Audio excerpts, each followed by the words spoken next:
દર શિયાળાની ઋતુ દરમિયાન ખાસ કરીને સાઇબેરિયા, રશિયા, તુર્કિસ્તાન તેમજ યુરોપિયન કન્ટ્રીમાંથી મોટેભાગના વિદેશી પક્ષીઓ ખાસ કરીને ગુજરાતમાં હજારો કિલોમીટરનું ટ્રાવેલિંગ કરીને અહીંયા આવતા હોય છે.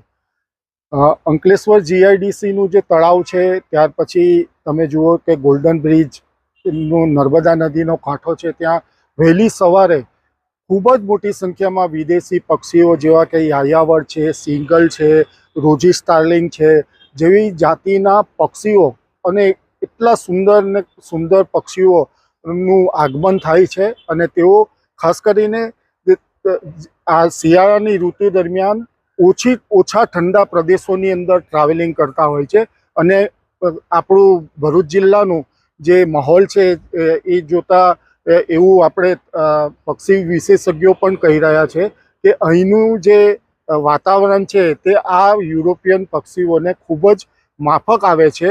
અને બીજું કે અહીંયા પક્ષીઓનું વિચ્છેદ કરવાની કોઈ પ્રવૃત્તિઓ પણ નથી થતી, એટલે આ વિદેશી પક્ષીઓ ખાસ કરીને અહીંયા ટ્રાવેલિંગ કરીને આવે છે. મારે તો ખાસ કરીને એવી અપીલ કરવાની કે જે અહીંની શાળાના સંચાલકો છે તેઓ લોકોએ પણ બાળકોને પક્ષી જગતનો અભ્યાસ માટે પણ આવા પ્રવાસો પણ ગોઠવવા જોઈએ.